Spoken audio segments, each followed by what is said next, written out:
자, 요런 걸 한번 해볼게요.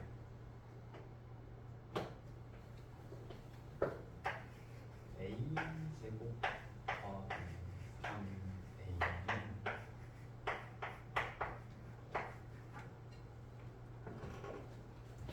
일 때 A 플러스 B의 값. 어떻게 할까요? 어려운 문제는 아닙니다.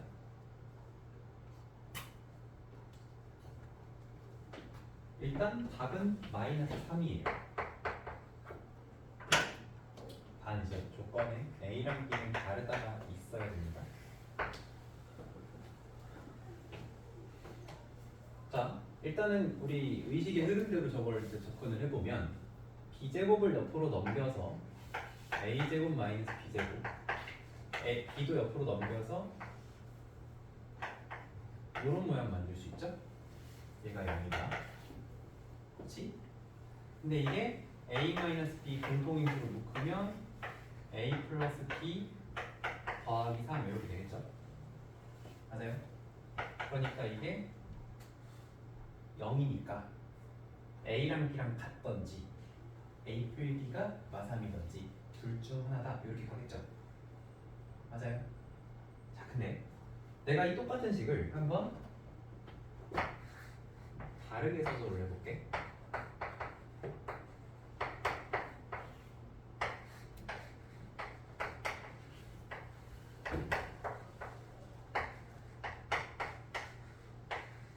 사실 똑같은 얘기거든요.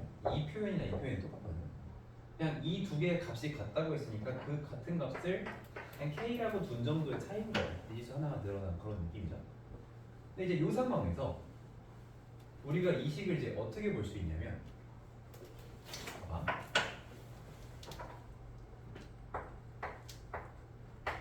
A제곱 더하기 3A 마이너스 K는 0이라는 식과 B제곱 더하기 3B 마이너스 K는 0이라는 식은 같은 식이죠. 저 옆에 거랑 똑같은 식이지. 한 번 더 가서 X제곱 더하기 3X 마이너스 K는 0이라고 하는 2차 방정식이 있는데 그 방정식의 두 분이 A랑 B라면 얘가 성립하겠죠? 그죠? 그래서 요 식에서 방정식을 상상을 하면 두 근의 합이 얼마야? 마이너스 3인 거지. 그치? 그래서 우리가 요런 이 위아래 식이 구조가 동일한 이런 구조에서 방정식을 발견할 수 있다는 거예요. 요거는 항등식이지만 이 항등식에서 방정식 구조를 발견할 수 있다는 거예요. 그러니까 두 근의 합이, 그러니까 이걸 이제 K를 옆으로 넘기는 과정이 추가가 돼야 되긴 하겠지만 요런 모양의 식에서 두 근의 합이랑 합을 어쨌든 구할 수 있겠다. 그럼 예를 들어서 요거를 조금 응용해보자면 요렇게 한번 써볼게 내가. A제곱 마이너스 7A 더하기 2는 0이라는 식과 B제곱 마이너스 7B 더하기 2는 0이라는 식이 있으면 너희 무슨 생각이 들어? 빨리. 그렇죠? 열심히 적지 말고 그냥 영상을 하자. 빨리. 훨씬 나아. 이게 무슨 생각이 들어? 방금 이 관점을 들었으니까 무슨 생각이 들어? 어떤 방정식이 있는 것 같지 않아? 형, 어떤 방정식이 떠올라? X제곱. 모르겠어. 경미는 마이너스 7X? 몰라? 되겠어? 1 마칠 2랑 1 마칠 2잖아 개수가. 이런 방정식에 두 근이 A랑 B다라는 생각이 어때? 생각하려고 하면 되지 않겠어? 그죠? 그러면 우리가 이게 이제 머릿속에서 이렇게 생각을 한다고 하면 이거는 어떤 방정식에 A랑 B를 대입한 거야. 근데 이게 만약에 A가 아니라 알파는 조금 더 잘 보이려나? 왜냐면 우리 그는 보통 알파 베타를 많이 쓰잖아. 이러면 어때? 아까보다 좀 더 잘 보이는 것 같아? 빨리 세뇌하는 거 같지? 보여 안 보여? 방정식 보여 안 보여? 무슨 방정식이냐고? x제곱 마치 x 플러스 2가 보인다. 그러면 두 분의 합이 얼마야? 곱은. 그렇지. 이렇게 보인다는 얘기야. 요 구조에서 만약에 뭐 이런 값을 구하라고 했다면, 그렇죠. 얘가 알파 베타, 알파 플러스 베타이기 때문에 2 곱하기 7 이렇게 볼 수가 있다는 거죠. 근각계수의 관계가 잘 공부가 돼 있어야 되겠지만 어머니 되겠지? 근데 사실 틀렸어. 뭐가 틀렸냐면 요 식이 나왔을 때 아까랑 다르게 알파 베타 다르단 말 내가 안 썼지. 그치? 그럼 요런 구조에서 알파랑 베타가 같으면 당연히 성립할 거 아니야. 그치? 그러니까 요 상황에서 우리가 해석해야 되는 상황은 두 가지야. 첫 번째는 알파랑 베타랑 같을 수도 있고, 그게 아니라면 알파 플러스 베타는 7에 알파 베타는 2겠구나 이렇게 정리해 볼 수도 있다는 거. 그거를 떠올릴 수 있으면 돼요. 근데 물론 이걸 어떻게 할 수 있냐면 두 식을 빼서 알파 빼기 베타로 묶어서 이 결과를 똑같이 만들 수도 있습니다. 예를 들어 무슨 얘기냐면 이 결과를 이렇게 해석하는 관점이 필요하지만 이거를 몰라도 풀 수는 있다는 거야. 두 개를 빼. 그러면 알파 제곱 빼기 베타 제곱 마이너스 7로 묶으면 알파 빼기 베타 2는 없어지고요. 이게 0인데 이거 알파 빼기 베타로 묶으면 알파 더하기 베타 마이너스 7이 되면서 얘가 0이잖아. 그러니까 뭐가 나와? 첫 번째 알파랑 베타랑 같을 수도 있고, 그게 아니라면 알파 더하기 베타가 7일 수도 있다 이렇게 나온다는 거지. 근데 선생님 곱은 안 나오는데요. 곱은 다시 연립해야 돼요. 알파 더하기 베타가 마이너스 여기 7이고, 그러면 알파 베타에서 베타가 뭐야? 7 마이너스 알파. 이걸 전개하면 7 알파 마이너스 알파 제곱인데 7 알파 마이너스 알파 제곱은 2가 됩니다. 알아보기 힘들지만 곱은 이렇게 찾는 거예요. 그러니까 우리가 이 계산을 할 수 있으니까 몰라도 된다가 아니고 이건 아무리 연습해도 해야 되는 계산이잖아, 그렇지? 근데 요 발상은 알고 있으면 바로 적용할 수 있는 거죠. 암산으로 이 계산 생략하고. 그러니까 우리가 어려운 문제를 풀어봤다고 해서 그게 실력이 느는 게 아니야. 결국 여기에서 이런 구조를 발견을 해야 시간도 단축이 되고 또 수학적인 이해도 높아지는 거죠. 어쨌든 이런 식으로 방정식에 숨어있는 이런 방정식에 숨어있는 방정식 구조를 우리가 발견할 수 있다는 건데, 자, 요게 복소수에서도 돼요. 근데 복소수는 좀 특이한 게 뭐냐면은 이게 실수라고 하면 A, B 혹은 알파, 베타 이렇게 두 쌍이 나와야 되거든. 근데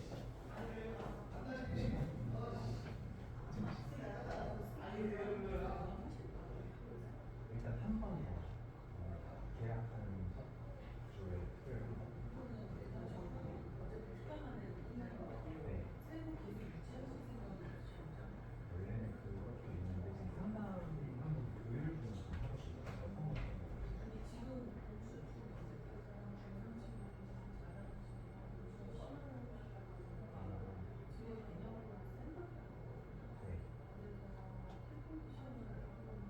우리 시크릿이 아니라 앞으로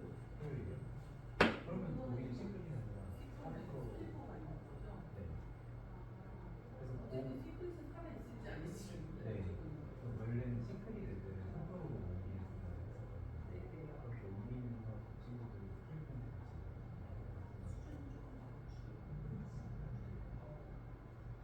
끝나고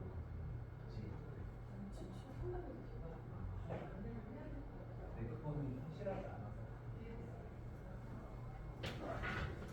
자, 원래 얘는 알파, 베타, A, B 이렇게 두 쌍이 나와야 되는데 예를 들어 G가 허수라는 게 조건에 나와 있고 G 제곱 마이너스 3G가 실수다 이렇게 나왔다고 해봐.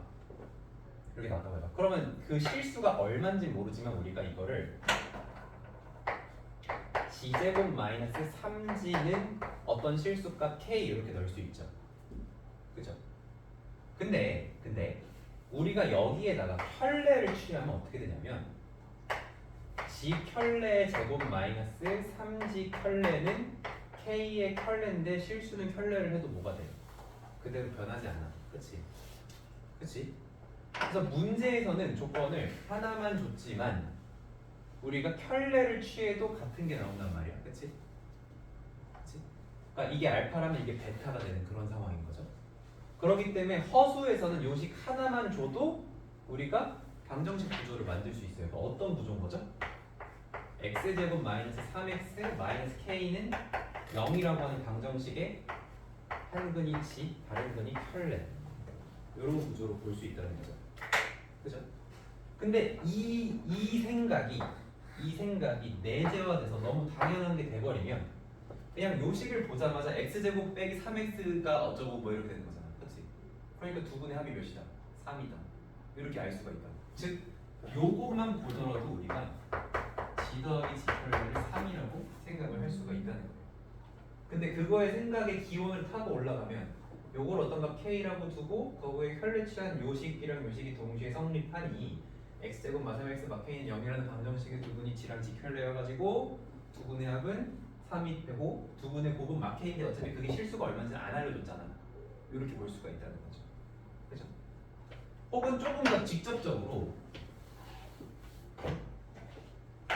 g제곱 마이너스 3g 더하기 5는 0이라는 식을 줬다면 g 더하기 g 켤레는 3이고 g 곱하기 g 켤레는 5다. 이제 이런 것들도 알 수 있는 거죠. 그렇죠? 이런 식으로. 근데 이게 예를 들어서 알파 제곱 빼기 3알파 플러스 1이 0이라고 했을 때 그러니까 알파 플러스 베타가 8이고 알파 베타가 1이고 왜 안 돼 이거? 이건 안 되는 거죠. 그죠? 허수라는 게 있어야 됩니다. 물론 이제 여기도 허수란 말은 없지만 요거 방정식으로 바꿔서 그 판별식 써본 얘기가 판별식 음수되거든요. 그래서 허수일 때는 요런 게 되고 실수일 때는 요런 게 안 된다. 그러니까 이거는 허수일 때만 되는 좀 특별한 상황이다. 그렇게 보시면 되겠습니다.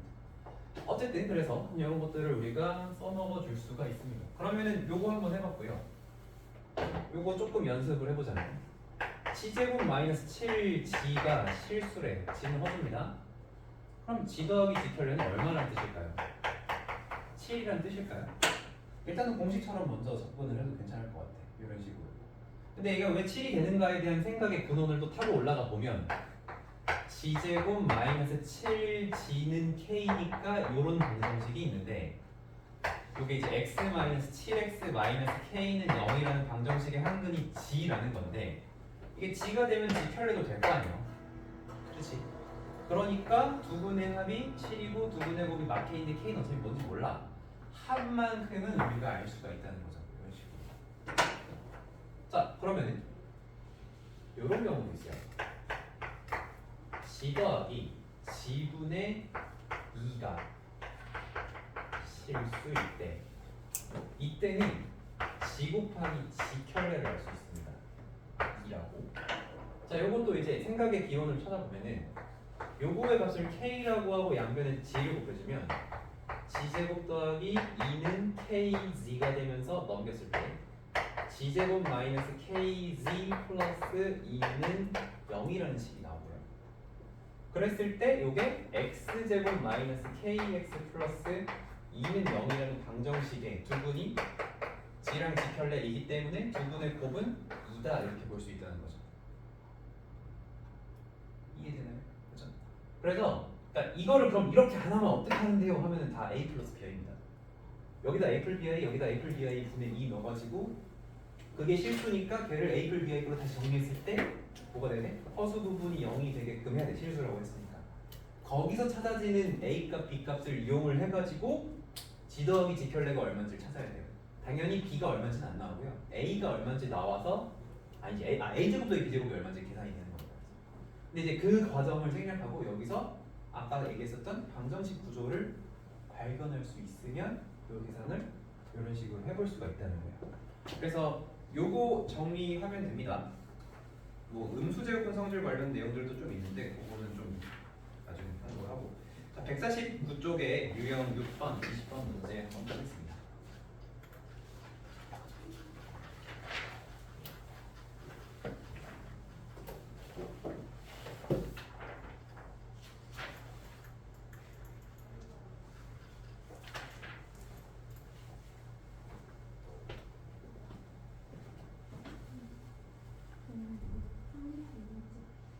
아 오늘 그래 가요. 오늘 자꾸 한 명씩 사라지네. 어디가 오늘? 맞아 맞아.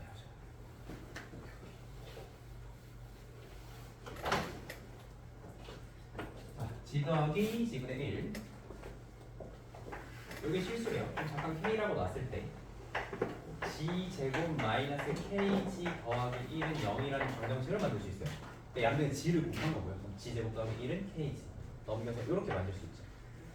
그러니까 여기서 방정식을 발견할 수 있으면 두 분의 곱은 몇이 돼야 돼? 1이 돼야 돼. 이렇게 하는 거죠. 그러니까 요 정도 만들어서 여기서 방정식을 발견. x 제곱 빼기 kx 더하기 1을 생각하면 돼. 그러니까 곱을 보는 거니까 1이 되겠다. 이렇게 생각하는 거예요. 조금 더 자세한 풀이를 적자면 x제곱 마이너스 kx 더하기 1은 0에 한 근이 g니까 다른 근은 g의 켤레일 것이고 두 분의 곱이니까 1이다. 이렇게 간다는 얘기죠.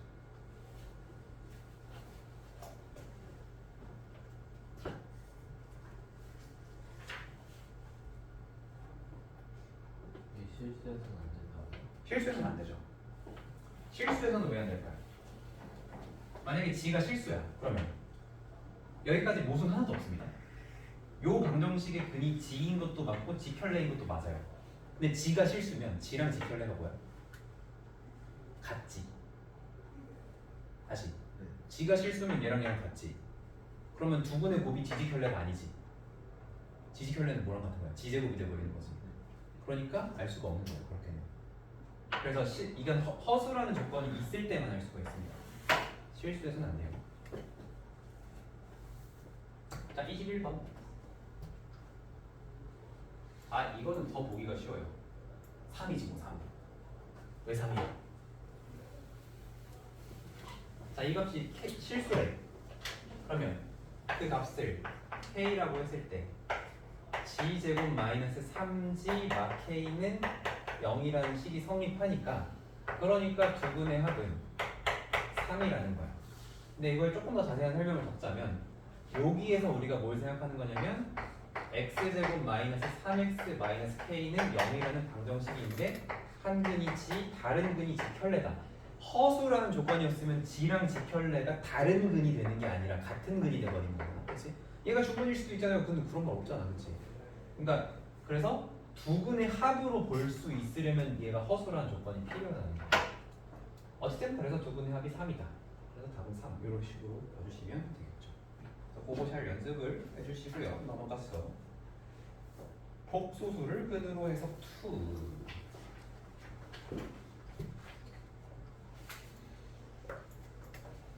자, 여기서 gg 켤레의 값을 구해라. 자, 이것도 그냥 우리 이제 일반적인 시각에서는 어떻게 풀라는 거냐면 원래는 이렇게 풀자는 거야. 원래는 g를 a 플러스 bi로 놓고 a제곱 마이너스 b제곱 더하기 2ab i가 g제곱이고 거기다가 4지 켤레니까 4a 빼기 4bi를 해주면 실수 부분이 a제곱 빼기 b제곱 더하기 4a에다가 허수 부분이 2ab 마이너스 4b i인데 얘가 뭐야? 0이라고 했으니까 너도 0이고 너도 0이다를 연립해가지고 풀자가 원래 방향성입니다. 이거의 방향. 근데 이거를 우리가 어떻게 할 수 있냐면 아까처럼 그 방정식 구조로 보란 얘기예요. 근데 방정식 구조로 잘 안 보입니다. 왜냐면 g제곱 더하기 4g면 오케이야. 근데 여기가 4g가 아니라 4g 켤레잖아요. 그러니까 두 분의 합을 마사라고 함부로 봐도 안 되는 거죠. 그렇죠? 그래서 요 상황을 우리가 합의 상황으로 보기 위한 어떤 조작이 필요한데 그게 뭐냐면 요 녀석의 짝꿍인 4g를 더했다가 빼줍니다. 이렇게. 그러면 어떻게 되냐면 g 제곱 마이너스 4g 더하기 이렇게 되죠. 맞아요. 그러니까 지금 여기서 어떻게 한 거야? 요 부분을 이렇게 정리한 거예요. 이해가 뒤로 안 뒤로. 그냥 여기 사지켤레 짝꿍인 사지를 더했다가 뺐어. 근데 요거를 뺐다 어. 혈이 아니어야 될 것 같은데. 이걸 물지. 켤레가 좋아요. 감사. 사지를 더했다가 뺐어. 그래서 요렇게 더한 건 여기다 써주고 요거는 여기다 써주고. 자, 두근의 합이 얼마야? 두근의 합이 얼마야? 합이 얼마요? 얼마야 동아? 4인 거지 이제. 요렇게 보는 거예요. 그러니까 여기서 잘못 봐가지고 마산 줄 알았네 이게 아니고 4가 되는 거죠.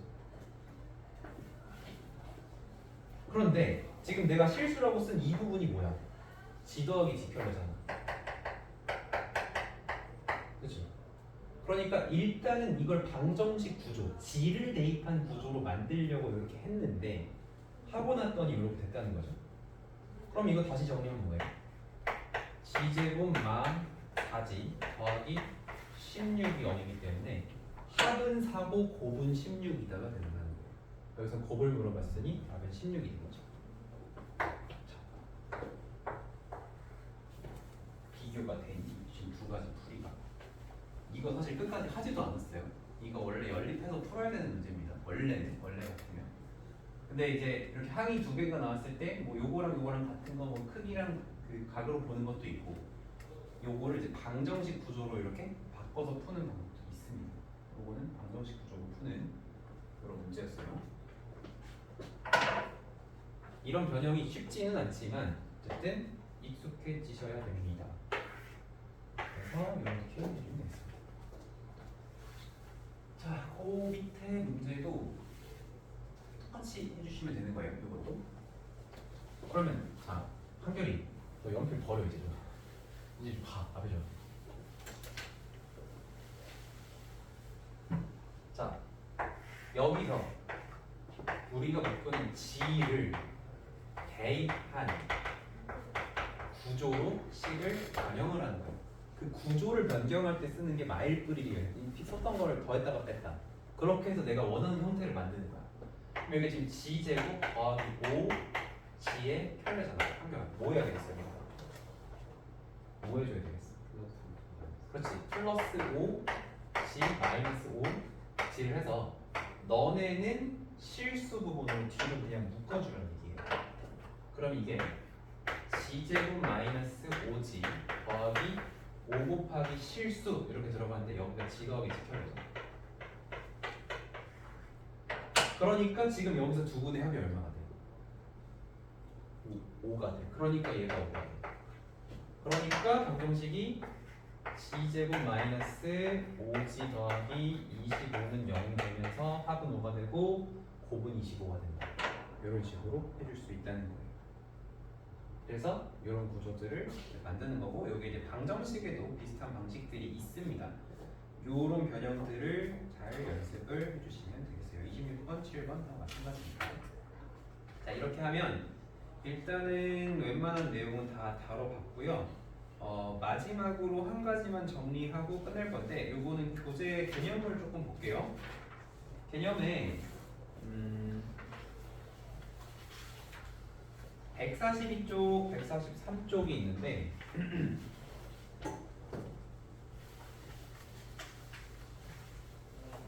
여기 개념 정말 힘들게 아주 표현 단어 하나하나 고민하면서 쓴 거니까 잘 읽어보시고요. 너네가 그 음수의 제곱분의 성질이라는 걸 잘 이해하고 났을 때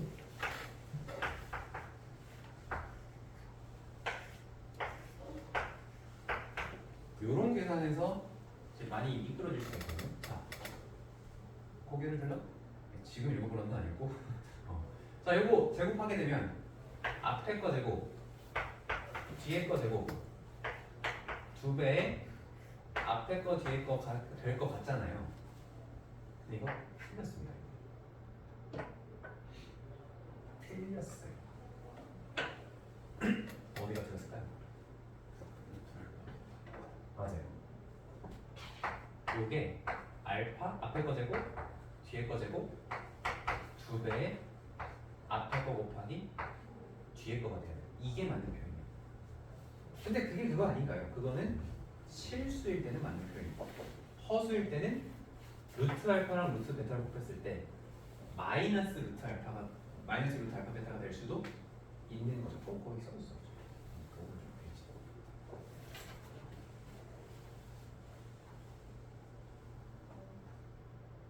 그래서 요거를 이제 잘 이해를 해야 됩니다. 근데 이제 갑자기 이러다 보니까 뭐가 또 헷갈리기 시작하냐면 아니 선생님 그러면 루트 알파의 제곱이라는 것도 이거잖아요.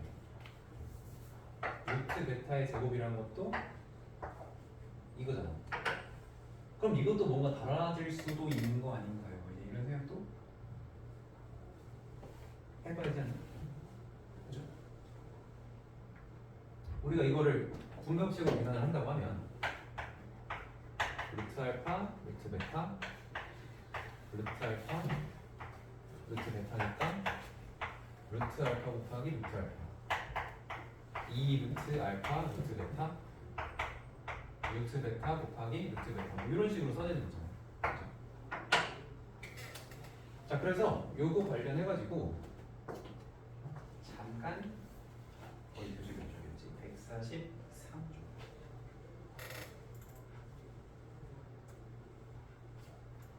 여기 보면 여러분이 채워야 될 빈칸이 하나 있습니다. 143쪽에 요 부분을 잠깐 얘기해 볼게요.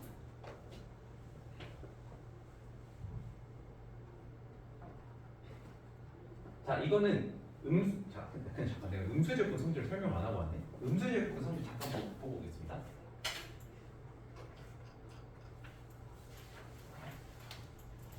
자 중학교 때 배운 제곱근의 성질은 여기입니다.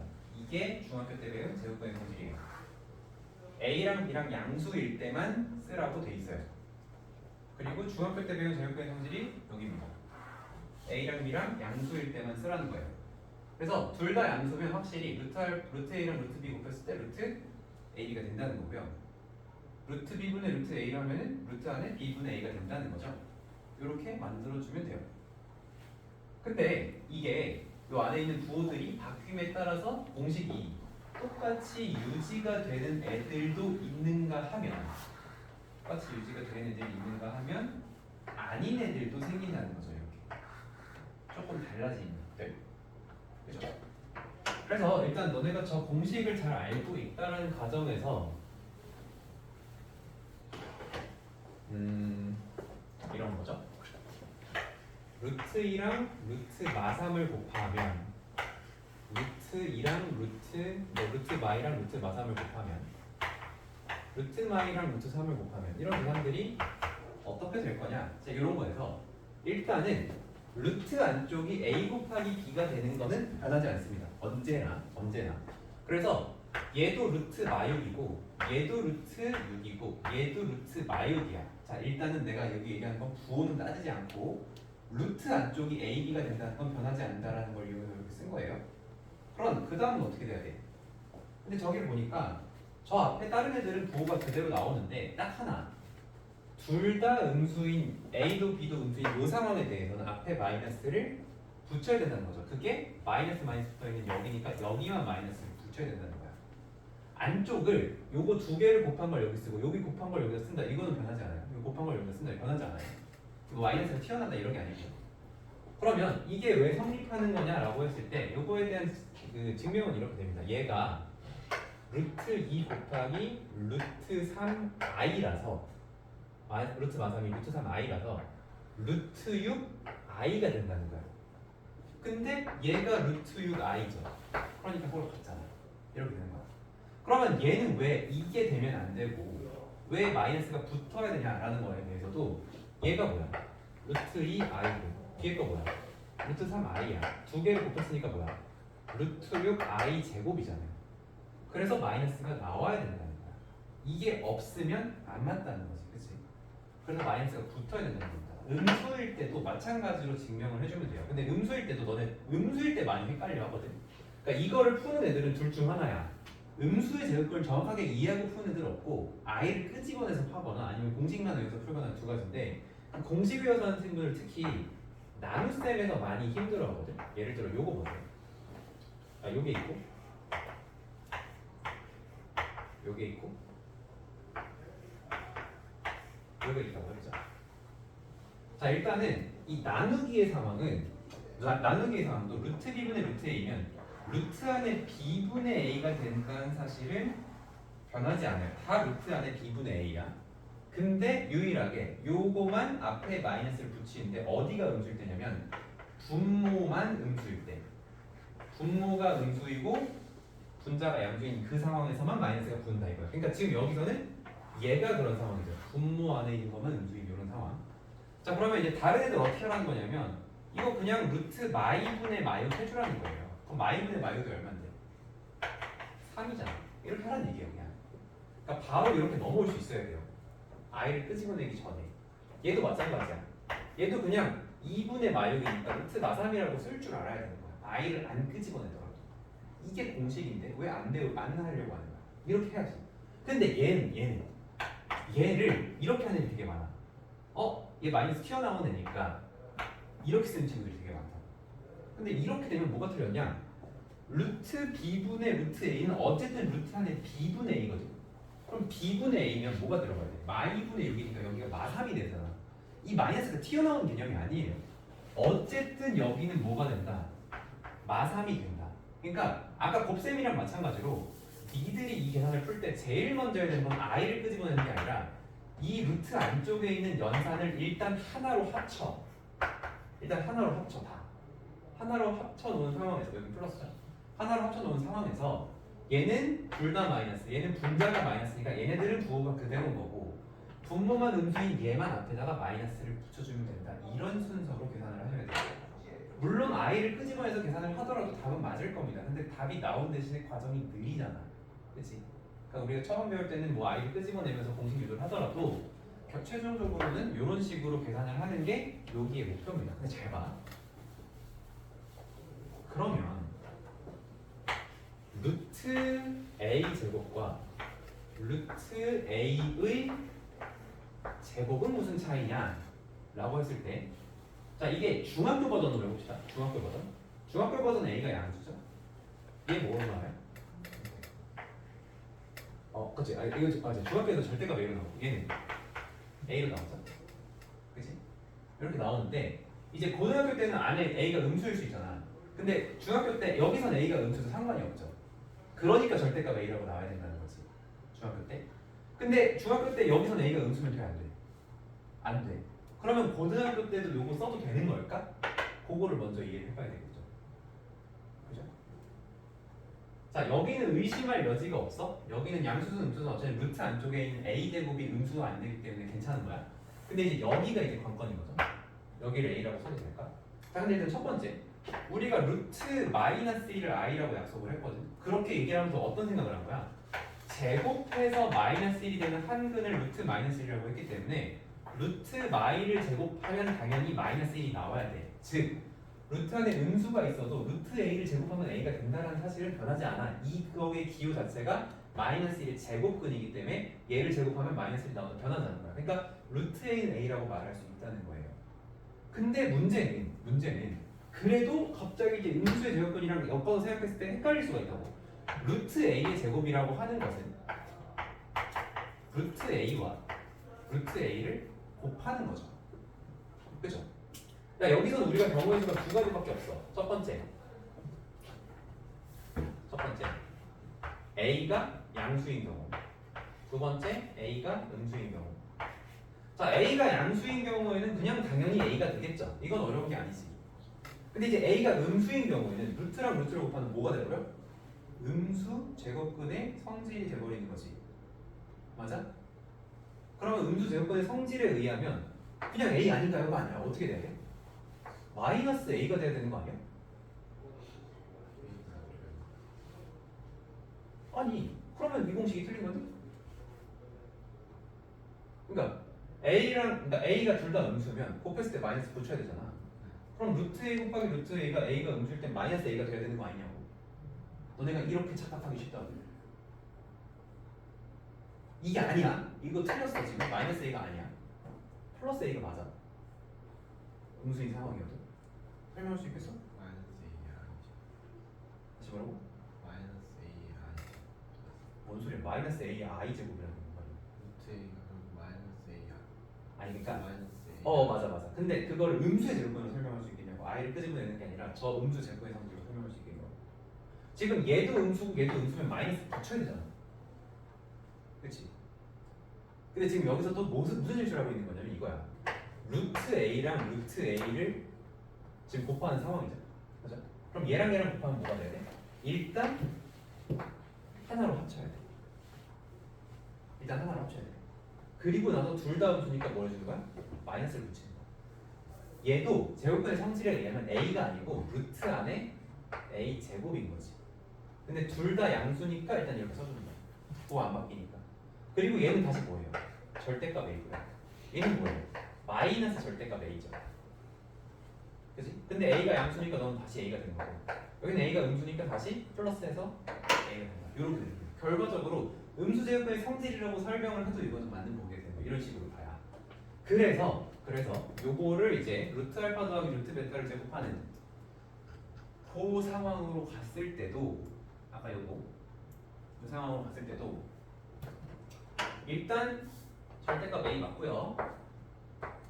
a 맞습니다. 여기 이렇게 되는 게 맞는데 반대죠. 여기가 절대값 a고 여기가 a예요. 요게 맞아요. 그러니까 요게 지금 왜 선생님이 저 얘기를 하는 거지? 좀 당연한 거 아닌가라고 생각하는 친구는 지금 내 질문의 요지를 이해 못한 거야. 혼자 문제 풀다가 어느 순간 갑자기 뭐야 이거 이상한데 하고 느낌이 들 때가 있을 겁니다. 그때 다시 보셔도 돼요, 그 영상을. 자, 어쨌든 그래서 이제 시간이 마무리 되는데 루트 a 더하기 루트 b의 제곱을 했을 때 앞에 거 제곱은 이거잖아. 루트 a의 제곱. 그러니까 a가 맞고요.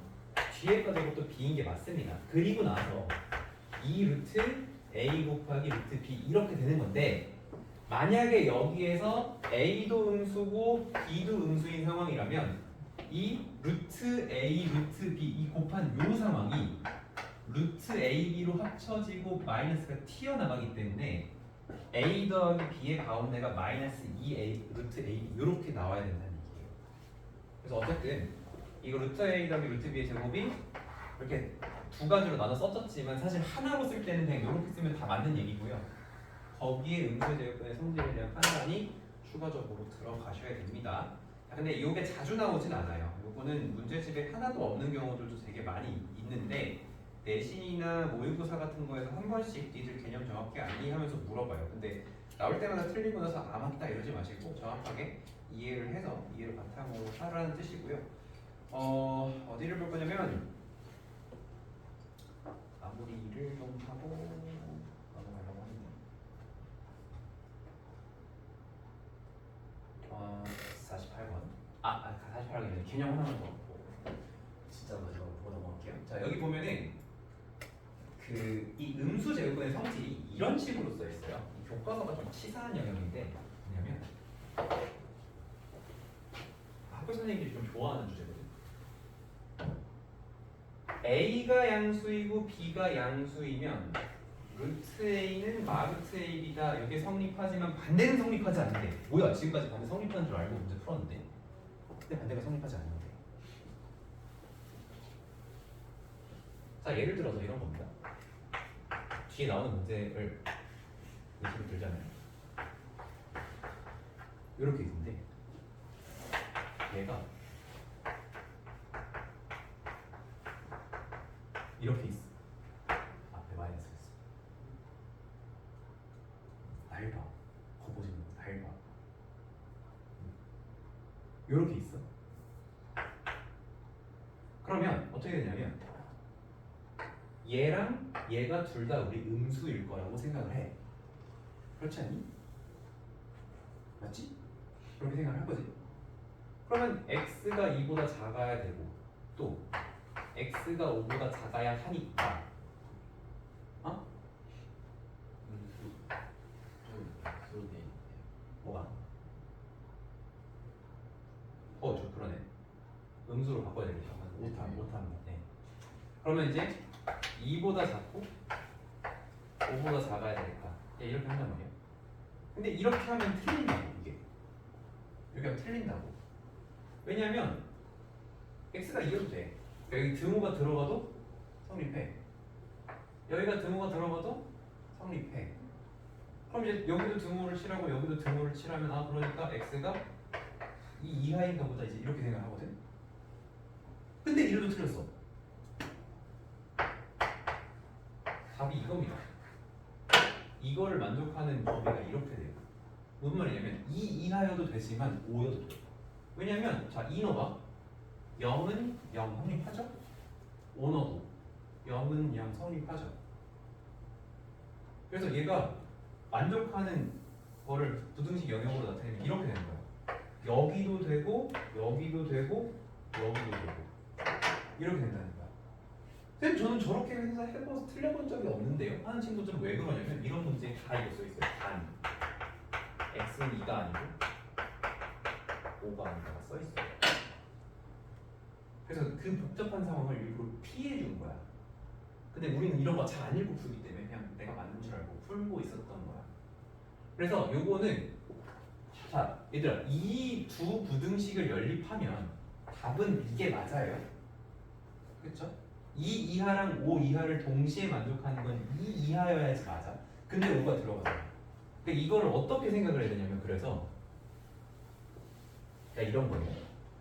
루트 A랑 루트 B를 곱했더니 마 루트 AB가 됐다라고 하는 이 상황은 1번 A가 음수이고 B가 음수일 수 있습니다. 그리고 또는이에요. 또는 2번 A가 0이거나 B가 0일 수 있는데 이거 한마디로 하면 A 곱하기 B가 0일 수 있습니다. 이렇게 두 가지로 나눠서 푸셔야 돼요. 요 케이스랑 요 케이스를 나눠서 풀어야 돼. 그래야 이런 경우를 풀 수 있어. 근데 이제 이런 문제를 잘 못 본 이유 첫 번째는 뭐냐면 첫 번째 이렇게 안 주고 대부분 이렇게 줍니다. x 빼기 2면 여기를 5 빼기 x로 줘요. 이렇게. 그래서 x가 5보다 작고 반대구나. 2 빼기 x, x 빼기 5 이렇게 됩니다. 그래서 x가 5보다 작고 2보다 작은데 등호 들어가도 되니까 이렇게 해도 문제가 없어요. 근데 이렇게 봤을 때 문제가 없는데 이렇게 나오면 문제가 생기는 거야. 그래서 요거를 정확하게 정리를 하자면 이게 맞습니다. 그러니까 이거에 여기 성립하잖아. 여기는 등호 방향이 반대로 됐어. 이렇게 되는 게 맞아.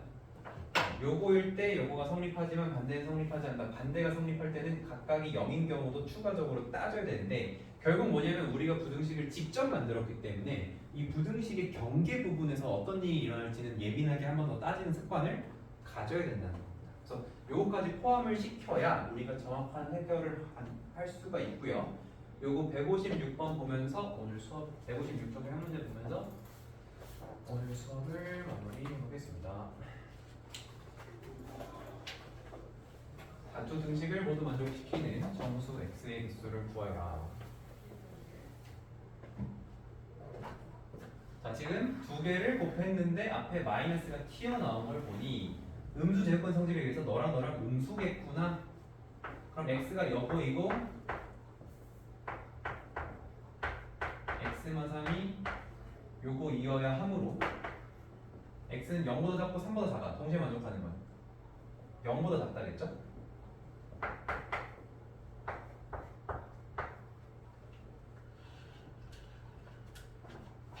근데 뭐일 수도 있어? x가 0이거나 3일 수도 있다는 거야. 그래서 여기에 등호가 들어가고 3 이렇게 돼야 돼요. 이런 식으로. 혹은 수직선으로 나타내자면 0 이하여야 하지만 3이어도 벤춘이야 이게.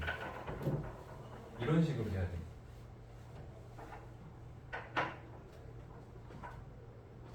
그래서 요거를 두 가지 다 따져봐야 된다는 얘기고요. 그리고 요거 같은 경우는 두 개를 하나로 합치고 마이너스가 나왔으니 너는 음수이고 너는 양수이겠구나. 이제 이렇게 되는 거죠.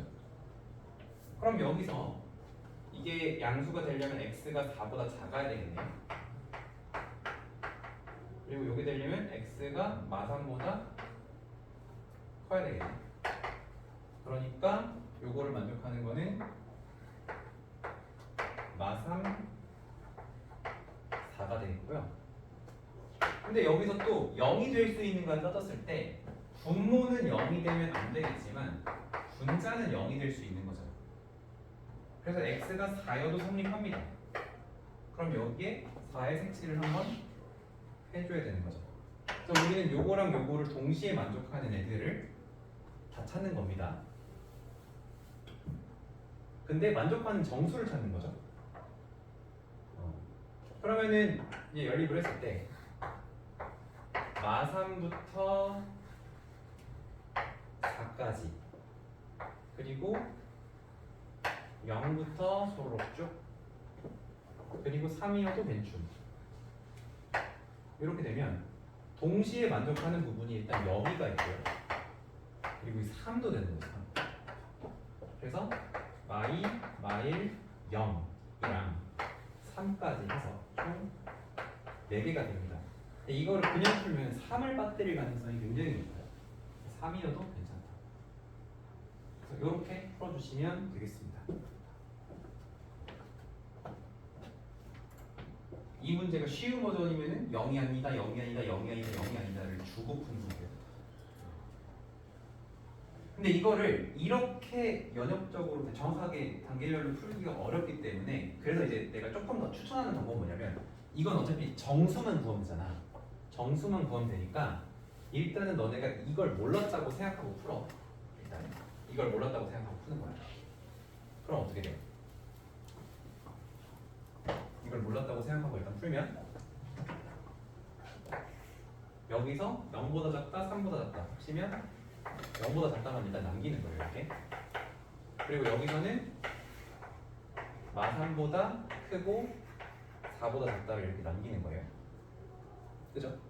그래서 이제 이렇게 만들어 주시면 아 그러니까 마2, 마1이 되겠구나. 일단 이렇게만 생각하면 답이 2개가 되는 거지. 이렇게만 생각하면 답이 2개가 되는 건데 그렇게 하고 난 다음에 얘네들이 0이 되는 조건이에요. 예를 들어 여기가 0, 여기가 3, 여기가 4 있죠. 얘네들을 넣었을 때 공식이 성립하는지를 한번 따로 체크하는 거야. 그냥 그 경계에 대해서만. 그러면은 0을 넣으면 어떻게 돼요? 0이니까 여기 상관없거든. 여기는 원래 상관이 없고 밑에다 0을 넣어도 상관이 없는지 봐야 돼. 근데 밑에다 0을 넣으면 어떻게 돼? 음수분의 양수지. 음수분의 양수. 그러니까 마이너스 튀어놓은 거 맞아 안 맞아? 맞지. 그러니까 0이 추가가 돼야 돼. 이렇게. 그 다음에 3을 넣으면 여기 그러니까 0은 0이니까 위에 건 당연히 되고 밑에 건 있을 때 여기가 마이너스 6분의 1 되면서 음수분의 양수 되죠. 그러니까 3이 돼도 되는 거야. 이렇게. 근데 4 같은 경우 밑에다 넣었을 때 0은 0이야.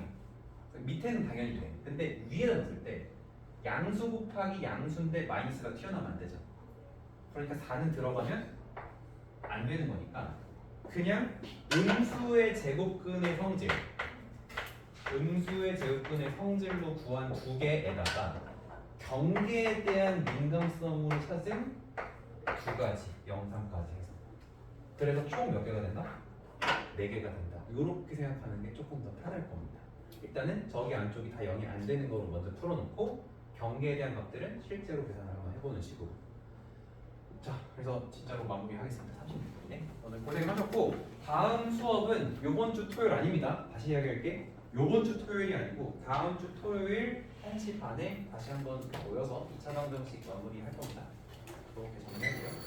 수고하셨습니다.